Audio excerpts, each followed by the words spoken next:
Welcome back to Real Airgun Adventures. Now then, today, different camera, different tripod, different microphone, lots more lights. Let's see, I've tried everything else.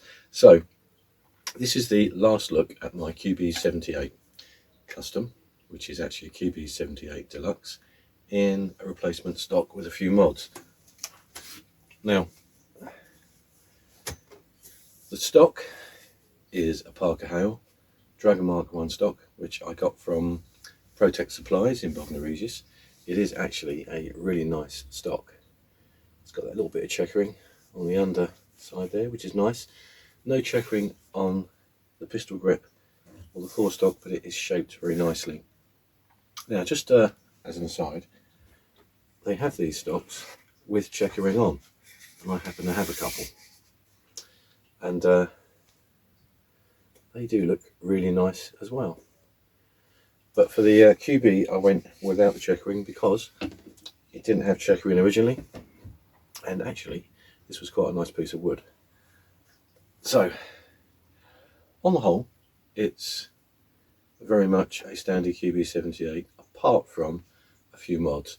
Now, I went bulk fill and I bought this particular kit from T-Rob online, and I did have an issue with it, which I sorted out, and I've made a video about that. But in essence, the relief vent hole is the wrong side of the O-ring out of the box.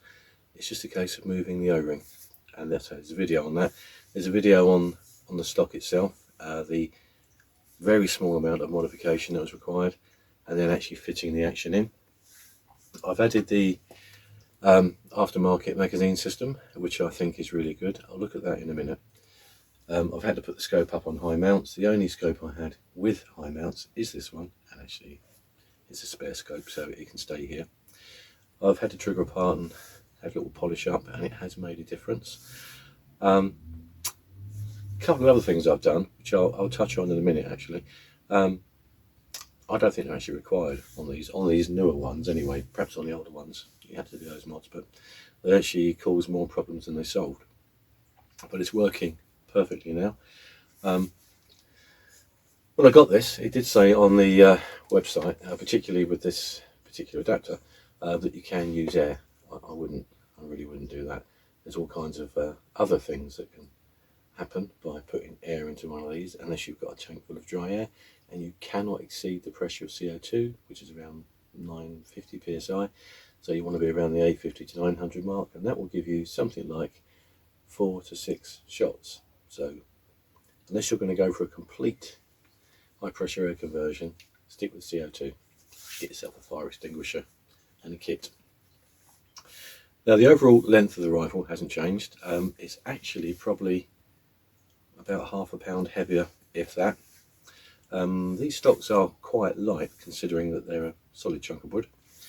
So they're Italian walnut, and they're made for another rifle, which really, they lend themselves to these QB type actions very well, and that covers other things too, like the PR 600, the 900. Let's see, there's the Rabbit Destroyer, which is again the same action. There's a pump action SMK rifle, which again uses very much the same componentry, so it would, with a bit of jiggery pokery, chop in the stock and create yourself a pumping handle. You would be able to do that as well. So these stocks with these Chinese QBXS type rifles, there's quite a bit of option available, and it does look good. Nobody would look at this and go, oh, that's a Chinese QB78, it's a Beeman or an SMK. They just don't know what it is. So they have a closer look, because obviously it's etched on the action. One of the other things that I really like about this was the distance from the pistol grip to the trigger, because I've got quite big hands. So that has actually improved the whole experience of shooting this for me. The cheek piece on this, which is a raised cheek piece, it's not raised too high. You could potentially fire this as a lefty. The finish is an oil finish, and I actually use my own blend. It's a walnut oil, and I use, I think it was 5 coats of oil and a couple of coats of wax just to finish it off. Now, I did go a bit mad, and it was visible from space at one time, so I got some 4-0 wire wool and took the shine off. They call it busting the glaze, and then just a coat of wax. I'm really happy with that. I think that's a really nice finish, and it is a really nice piece of wood. So I think I'll do a quick bit of shooting, and I'll come back and I'll talk about the modifications I made and the problems it caused and how I rectified them. And then that's it. I will never ever do another video about this QB78 again, I promise, unless it blows up or something. Anyway, I'll be right back.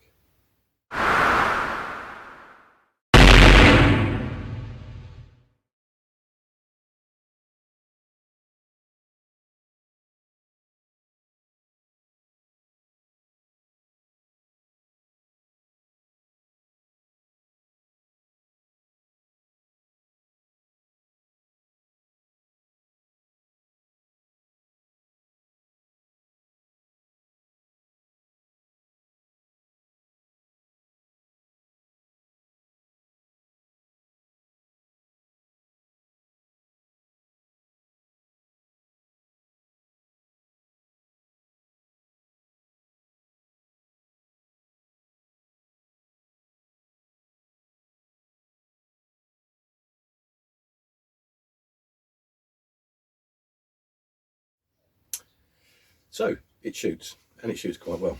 The Aftermarket Magazine that I bought, this little thing here. So it's a manual indexing magazine. It really is simple but effective. There's a pellet in there. Whoops. Anyway, basically you load each individual pellet into the slots. There's a pellet. Once you've got your pellet in the slot, you just manually twist it. There's an arrow to tell you which way to go. You leave one open, so one has no pellet in at all. Now, there's nothing to go wrong. It really is that simple. It's got on the back, this is a dovetail kind of fitting that slots into the rifle. Now it's not really a downside, the only thing with this is that it does raise your scope up. You do need to lift your scope above the whole mechanism. So it just slides in. Actually, it would just slide in if I had it the right way up. So it just slides in.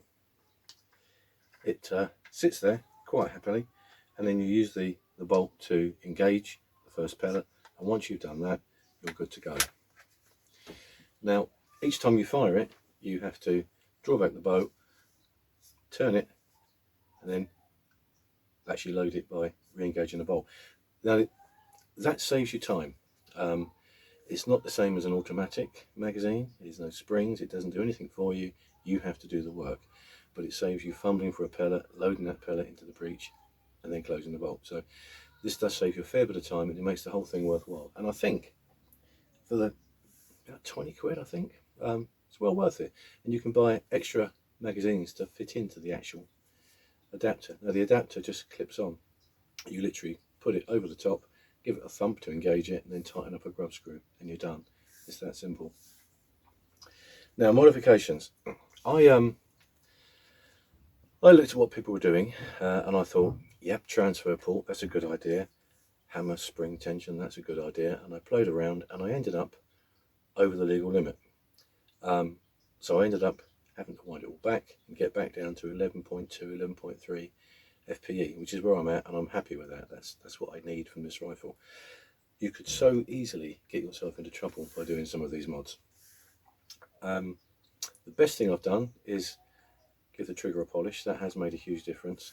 I got rid of the factory sort of muzzle arrestor thingy on the end, which had a fibre optic sight. I did that really so as I could put this adapter on, which has got a standard 1/2 inch moderator thread, so I can add a silencer to this. And the thing is, when you add a silencer to it, it is really, really quiet, like all CO2s. This is a gun tough adapter, and it's all machined from, feels like aluminium, but it's nice and strong, nice and robust. It's got a nice finish on it, which I think might be a powder coat finish, but it's good. It looks as though it should be there. It doesn't look cheap and nasty. That's just secured with a couple of grub screws as well. Anyway,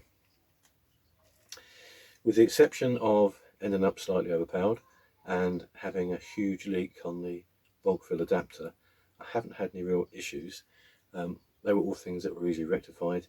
The bulk fill leak is because the actual tubes are made by various companies, and where that relief hole ends up is down to those companies and not down to the importer or the distributor or the people who assemble them. So they vary. There's an adapter that doesn't vary, but you just move that O-ring, job jobbed. So it's a cheap rifle, which now looks like quite a nice, expensive custom rifle. It shoots really well. It's certainly accurate enough for anything you want to do with it. And it didn't cost much to do. And the biggest thing, the most expense, was the custom walnut stock. And I think, from memory, I was looking at about 25 quid. What I did was I bought two. And I've actually got another one as well, because I have plans for other rifles to go into these stocks. And I'm going to adapt one of them quite severely to take one of the rifles. So that might be interesting. I might make a video on that. I did do too many videos on this. I just covered everything. The only thing I didn't do was a video of taking the trigger apart and polishing the sears, which might have been a good idea. If anyone wants to see that, I'll take it all apart and I'll do it again. But I don't want to do too many QB78 videos, because I feel that I've kind of exhausted the subject and probably given a lot of people air rifle fatigue. So that's my QB78 custom. If you decide to do something along these lines, and you want one of these stocks, they've still got them at ProTech Supplies, and they will sell them to you online if you can't travel down. They're in Bognor Regis.